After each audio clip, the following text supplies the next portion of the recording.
Hello दोस्तों, तो आज हम करने जा रहे हैं 11वीं क्लास का chapter number 3 trigonometric ratio. Trigonometric function नाम का चैप्टर है हमारे पास। तो हमें डिग्री से रेडियन में बदलना है और रेडियन से डिग्री में बदलना है। तो मैं आपको एक चीज़ बताता हूँ। देखो, पाई की वैल्यू जो होती है हमें सबको पता है 180 डिग्री के बराबर होता है पाई। तो यहाँ से अगर 1 डिग्री की वैल्यू लानी है मुझे, तो 180 को नीचे लिखना पड़ेगा। अब जिस प्रकार मैं डिग्री से रेडियन में आ रहा हूँ, तो मैं क्या कर रहा हूँ, पाई बाई 180 की इंटू कर रहा हूँ।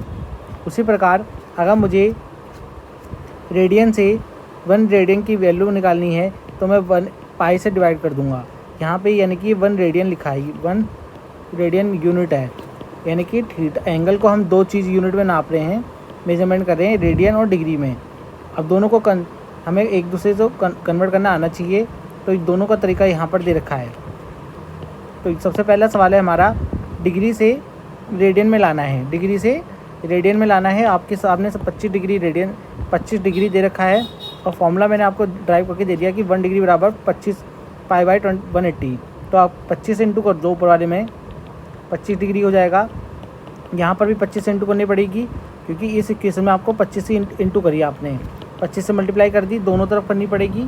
तो आपके पास आंसर आ जाएगा 5। इसे डिवाइड करोगे 3, 0 बचेगा, 6 बार में चला जाएगा, यानी कि 5/36 आंसर आपका आ जाएगा। आप पाई की वैल्यू रख सकते हो तो आंसर और मिनट में आंसर आ जाएगा। मिनट में तो नहीं आएगा, मिनट में डिग्री वाले में आएगा। तो ये हमारा आंसर हो जाएगा 25 डिग्री का। अब इसी प्रकार आप सेकंड सवाल पे जब आओगे, डिग्री में मेजर करना है इसे 11/6 को, 16 को। तो देखो, मैंने आपको बताया पाई की वैल्यू 1/8, पाई की वैल्यू 1/1 180 डिग्री होती है। तो 1 रेडियन बराबर आ जाएगा हमारे पास पाई। तो यहाँ पर आप वैल्यू निकालोगे, 11/16 की मल्टीप्लाई करोगे दोनों तरफ।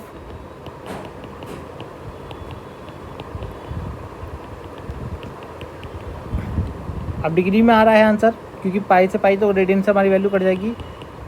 इसकी वैल्यू रख सकते हो आप।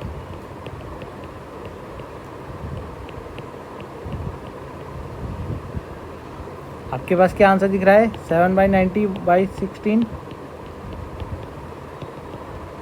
इसकी इंटू कर दोगे, 7 पंजे 35 का 3, 7 चौक 28, 28 और 3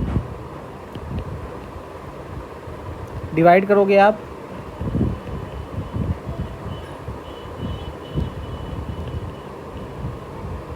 सात आएगा, 0 7 निम 72 3। अब 3 पे आप रुक जाना, ये 30 डिग्री हो गई। 3 हमारा रिमाइंडर है, 8 के टेबल में 3 नहीं जाएगा। इसको हम मिनट में बदलेंगे। मिनट में बदलने पर ये बन जाएगा 180 मिनट, 180 मिनट बन जाएगा। अब इसको मैं डिवाइड करूँगा 8 से ही।